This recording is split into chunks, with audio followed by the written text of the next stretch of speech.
The Honorable Marcoleta. May I offer a counter manifestation, Mr. Chair?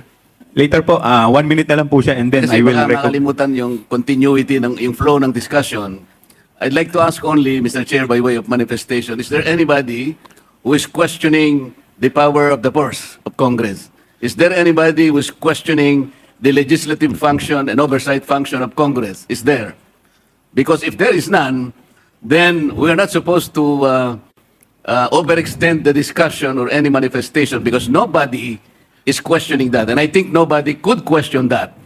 Even the privileged speech of the Honorable Valeriano. I think the proper question there, the proper title is not asserting the power of the purse.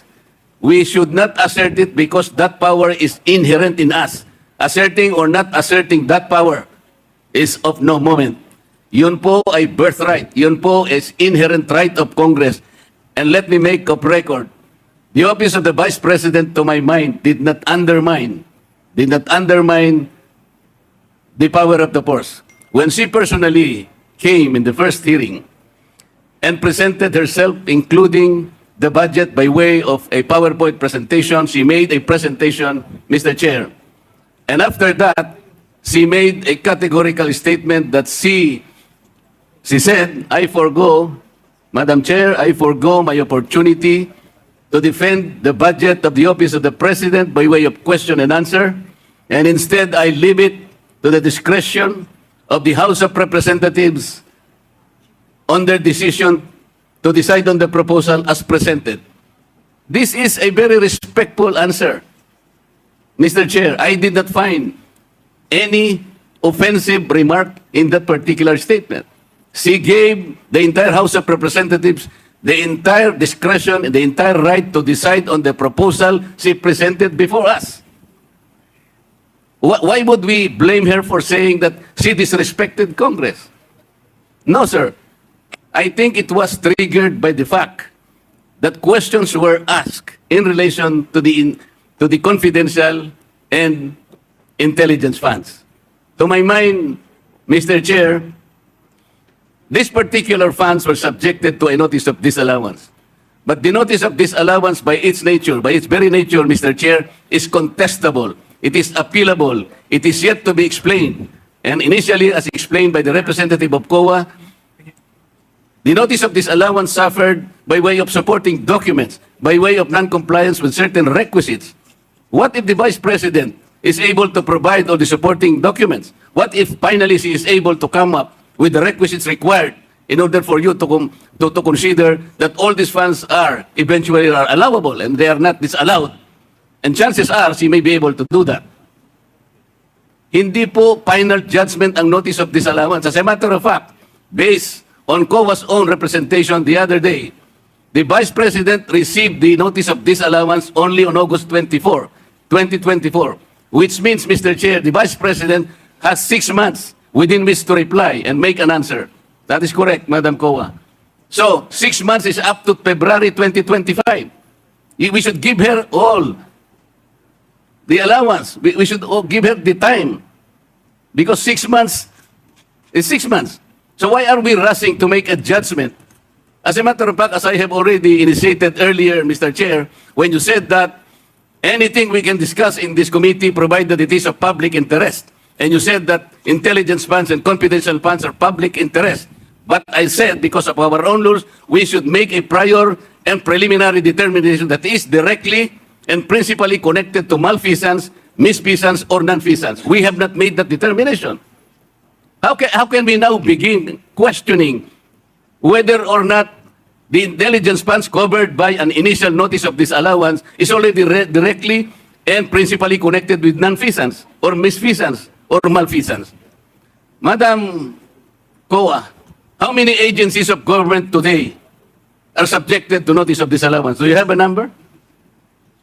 How many agencies today? With all due respect to the Before Honorable I, But that is a question I will leave, and I will Yes. terminate my manifestation, Madam. yes, but I will, I believe, would like Mr. to Chair, that respond. this is still my time. Yes, but I would like to respond to your manifestation, Congressman Marcoleta. Parliamentary Let inquiry, me, Mr. Chair. Parliamentary inquiry. what is the muna. parliamentary inquiry of the I would like Honorable to ask the Honorable Marcoleta, is he rebuking this committee?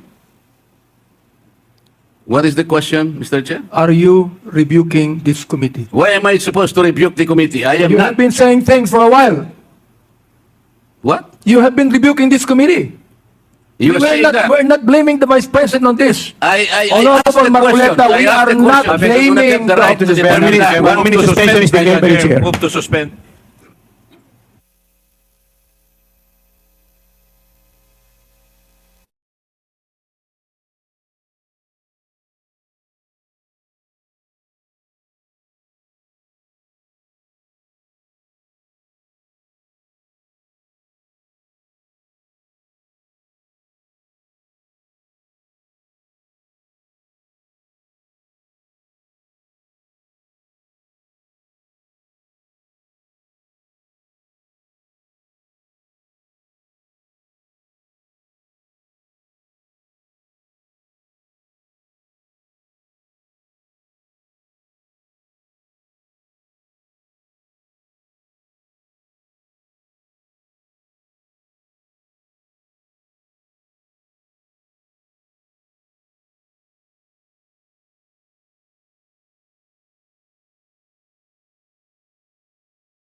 Before I recognize the Honorable Congressman Luistro, let me first respond to the manifestation of the Honorable Marcoleta. Let me cite Section 4, Rule 4, Section 1, last paragraph, which provides that the filing or pendency of a case before any court, tribunal, quasi-judicial, or administrative body shall not stop or abate any inquiry conducted to carry out a legislative purpose. What we are doing right now is we are doing our mandate. This hearing is in aid of legislation. So, wala pa naman po tayong inaakusahan dito. The fact that the issue is still with COA and is still pending appeal, it does not stop this committee from conducting an inquiry in aid of legislation to conduct or to carry out our legislative purpose. So, yun lamang po. Ang pagkakagasta ng tipo ng fondong ito, tama po? Tama po, Mr. Okay. Chair. Makapagsasabi po ba kayo ng estimated number? Ito po, kinabibilangan ng opisina ng mayor, ng gobernador, ng ISAP, ng kung ano-ano, ng siguro po, maski National Intelligence Security Council, AFP, ang kapulisan. Can you provide us a ballpark number of the notices of disallowance that your office has initially issued? Mr. Chair, I cannot give you a ballpark figure now since hindi naman po ako involved sa entire ICFAO. So, Wala po bang isa sa inyo na nakaupo ngayon sa aming harapan ang makapagbibigay man lang ng estimated number? Napakarami po ng mayor, napakarami po ng gobernador. Precisely, sir. Kaya sa ibang division, wala po akong... Pwede ba natin sabihin 100 or 500 notices of disallowance? I cannot say po, Mr. Chair. How can you help us? We are supposed to be doing this in aid of legislation. Kaya namin kayo pinatawag para tulungan nyo kami. Mr. Chair, Ang sabi po ng jurisprudence, which was quoted by no less than the former Chief Justice of the Supreme Court, Reynato Puno, quoting various jurisprudence. Kasama na po yung Arnold versus Nazareno. There should be a legislative purpose. That's number one requirement. The number two requirement, there should be pertinency in relation to those legislative purpose. Kaya po Congressman Marcoleta, tinatanong you ko, have 1 minute. tinatanong ko po ngayon, gaano karami, o sige ganito na lang, marami ba ang na-issue nyo po na notices of disallowance in connection with these types of fund?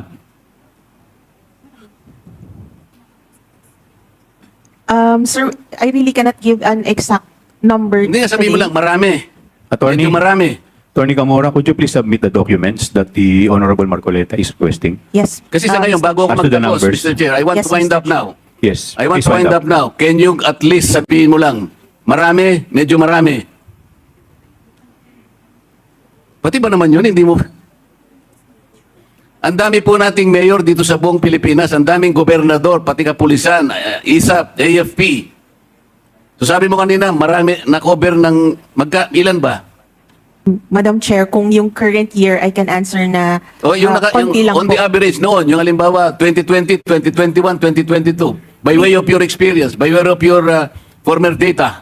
Previous years po, I cannot say since bago lang po ako sa ICPAO. So, we could just provide you po with the documents.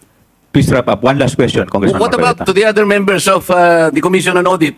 Through your experience, let's say in the last 10 years, wala kayong may bibigay? Alam po ninyo kung bakit ko tinatanong ito?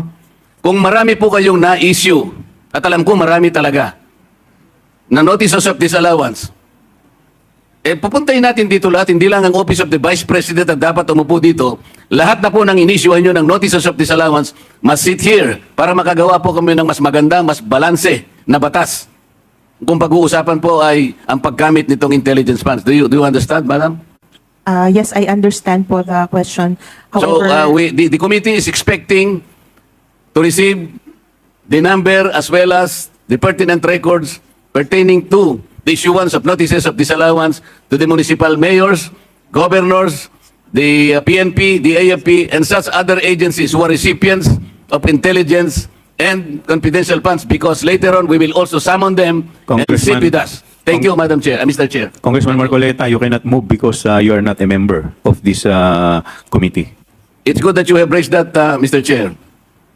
I am a vice chair of this committee. On September 4, I was surprised because I saw the journal that I was replaced by my Kamara.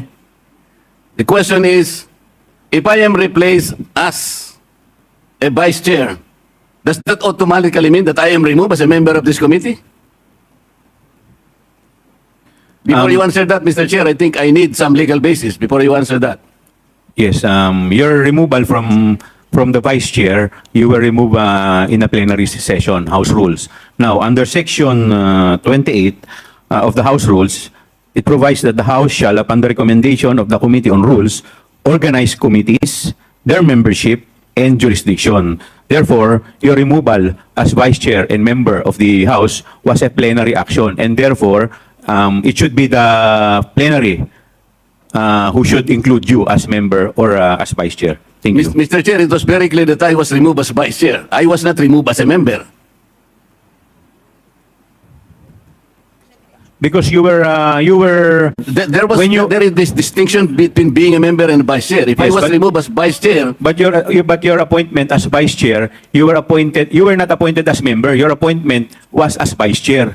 So hindi naman po kayo Mr. in-appoint Chair. muna as member bago kayo ginawang vice chair. Your immediate appointment was as vice chairman, and therefore your removal as vice chair will remove you as member also. Yun po yun. Well, And it's a that is plenary your- action. The committee has nothing to do with it. That is your opinion, Mr. Chair, but I am expecting that some kind of a basis should be presented that upon removal of a vice chair, that automatically also removes him as a member of that committee. That's all I am asking, Mr. Chair. Point of order, Mr. Chairman.